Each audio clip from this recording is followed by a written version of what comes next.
हर शहर में, हर मंदिर में, हर गुरुद्वारे में, हर आश्रम में धूम मची है भगवान के नाम की। बोलो सतगुरुदेव भगवान की जय। क्योंकि कार्तिक महीना सब महीनों से अधिक पुण्य देने वाला है, तो करना चाहिए। यूं तो सुंदर जीवन मिला है, मनुष्य जीवन 84 लाख योनियों में श्रेष्ठ जीवन है, तो इसमें हर इंद्रिय से शुभ कर्म करना है। वो तो पाप भी सकता है, पुण्य भी हो सकता है। हर इंद्रिय से पुण्य भी कर सकते हैं, पाप भी कर सकते हैं, पर याद रखिए श्रेष्ठ जीवन है तो श्रेष्ठ कर्म होना चाहिए। देखो शुभ कर्म करने के बड़े ढंग होते हैं। सुबह अमृत वेला में ब्रह्म मुहूर्त में उठना, उठकर हरि चर्चा करना या सुनना, आरती पूजा पाठ करना, ये शुभ कर्म है। सुबह सुबह के नित्य के कर्म है, करते रहना चाहिए। फिर साधु संग में आए, गुरु चरणों में आए। साधु संग में आने की बहुत लाभ होती है। कोई पापी भी आकर बैठे ना सत्संग में, वो भी भक्तों की गिनती में आ जाता है। कबीरा संगत साध की, साहिब आवे याद, लेखे में सोई गई बाकी दिन बर्बाद। ये समय आपका लेखे लग रहा है। घर में आपने जितना काम किया है ना, उसके लिए किसी शास्त्र में नहीं लिखा कि ये आपका समय लेखे लग रहा है। सुबह से उठे, चलो आजकल कार्तिक मनाया, उसके बाद आपने सब घर का धंधा किया, अपने लिए किया, अपने शरीर के लिए किया या परिवार के लिए? परिवार के लिए किया। इसमें किसी शास्त्र में नहीं लिखा कि ये आपका समय सकार्थ हो रहा है। पर साधु संग में आए तो ये समय आपका लेखे लग रहा है। भगवान की लिस्ट में आपका ये समय लिखा जा रहा है। कबीरा संगत सादगी, साहिब आवे याद, लेखे में सोई घड़ी बाकी दिन बर्बाद।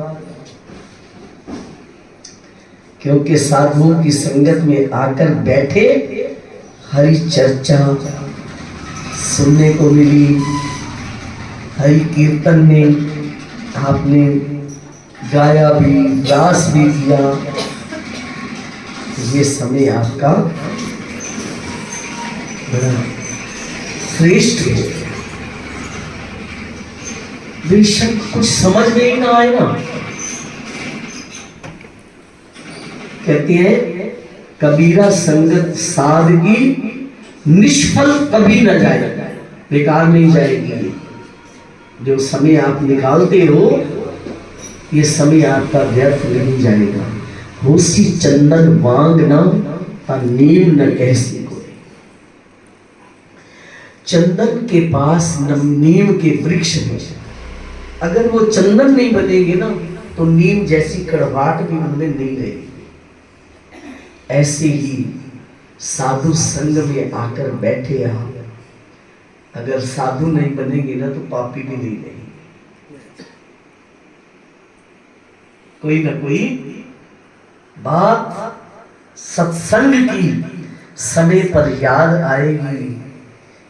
पाप का मौका होगा, उसमें सत्संग की बात याद आ गई, पाप से छूट जाएगी, व्यर्थ नहीं जाएगा।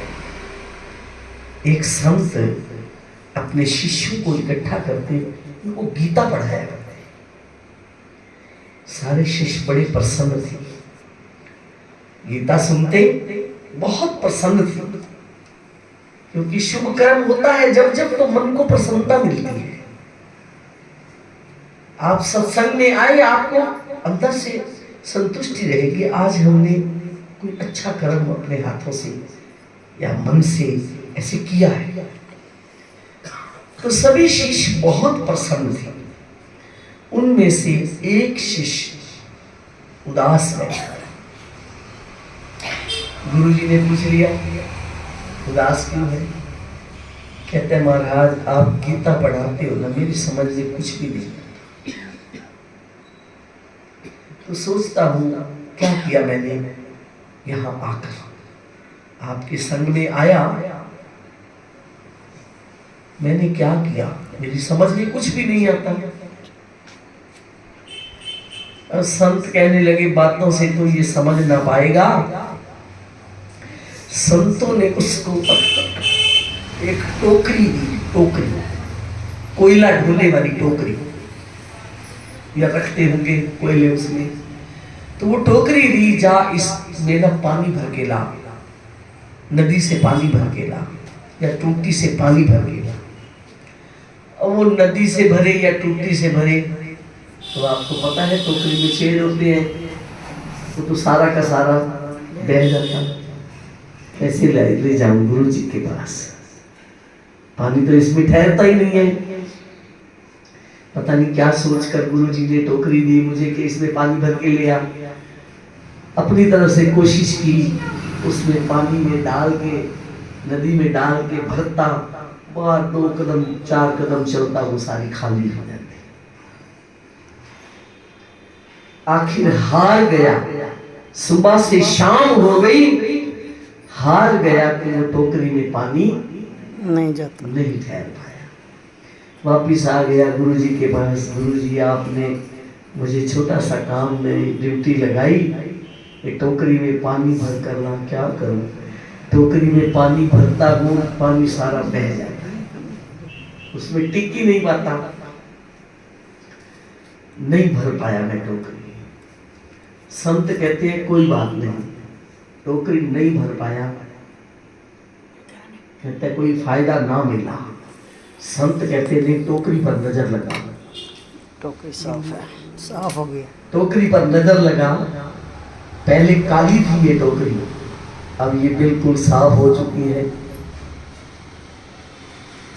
महाराज कालापन तो इसका समाप्त हो गया है, पानी नहीं भर पाया पर इसका कालापन दूर हो गया है, टोकरी बिल्कुल साफ हो गई है। संत कहते हैं इसी तरह सत्संग में आते आते मन की मैल जो है वो उतर जाती है।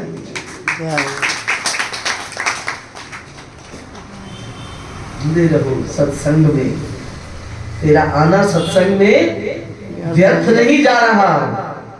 कोई बात नहीं, समझ नहीं आती तो ना आए, पर सत्संग में आते आते तो चलकर आता है, पैरों से चलकर आता है, अपने पैर पवित्र हुए और आकर मन भी पवित्र हुआ। संतों के पास जा रहा है, मन भी पवित्र, आंखों से दर्शन किए, आंखें पवित्र हुई।